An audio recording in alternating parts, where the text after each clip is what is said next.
Okay, hi Todd. How you doing, Jim? Great. Hey, just a couple questions. I know it's been a tough season, tough trip down to LA. What's the mindset right now? What are the goals in these final few matches? Well, our goals are just, win these games like every game here. We got 3 left, 3 at home, 8 fantastic seniors. We want to remember those guys by not just the Oregon game, but all 3 of these games. And 3 games we feel is winnable. I mean, a lot of these games the ball just didn't roll our way, but we're still fighting. It's the one thing about this group. It hasn't happened here in a while, but you know what? This is the way it went this year. So again, our goals are to win these next 3 games and send these seniors out on a high note. What were some of the bright spots you saw on that trip? The last trip? Yes.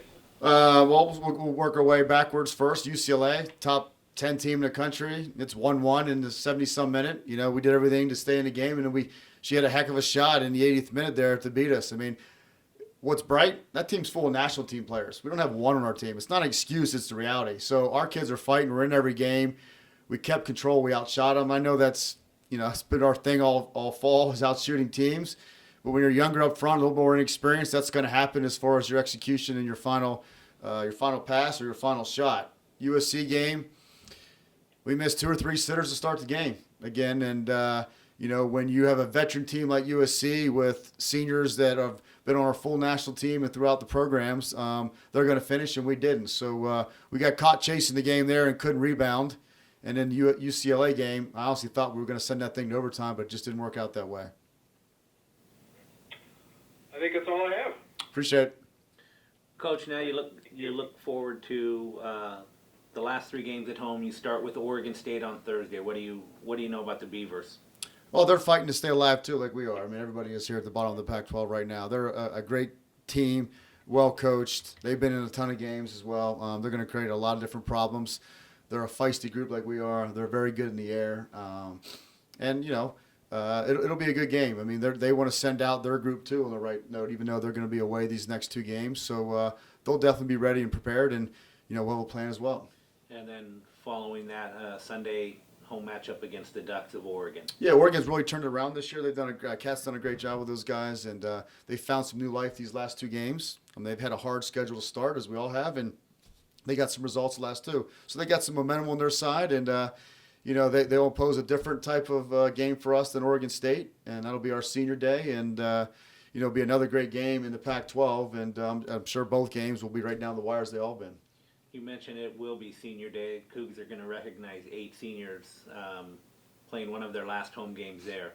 What comes to mind to you about this class and what they've meant to Cougar soccer over the last 4 seasons? Well, the ones that have been here the whole time, we've had a couple transfers in, the Susie and Kai and Cato and Alex, Marlo, Lee, I'm naming them all, Amy, and I believe that's it. I didn't miss any. Oh, Jasmine.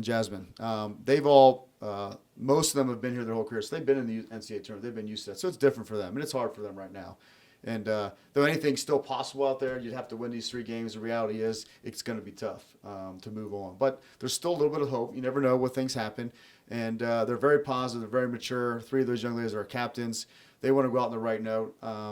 It's different. And but you know what? There's a reason this is happening, and they're going to be better young ladies for this down the road, and so will the soccer team and, of course, our coaching staff.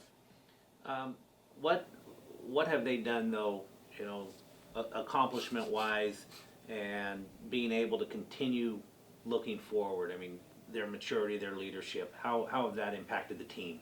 Well, maybe not this year, but even going forward. Well, it's been a while. I mean, the years they've been taught well how to lead through some former players have been here. They've been in winning environments. I mean, last year, the one thing this young ladies have got to celebrate is last year we tied the most wins in school history here. We tied the wins for most wins in the Pac-12.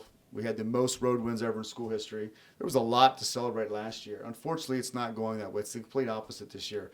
So they know that their impact was maybe over the last 3 years, but they have a different impact this year. It's not result-driven. It's leadership. It's helping these Cougars now, the ones coming in, to understand what adversity is, but also the expectation of this program is to win, and that's what we want to do. So they have seen both. So now they're leaving on a bad note, unfortunately. I mean, it's been a great 4 years, so not a bad note. Bad that they haven't got the NCAA tournament, but they know what it takes, and they're going to help show these young ladies the future of what it takes, and they're doing a good job, and I'm very proud of every one of those young ladies.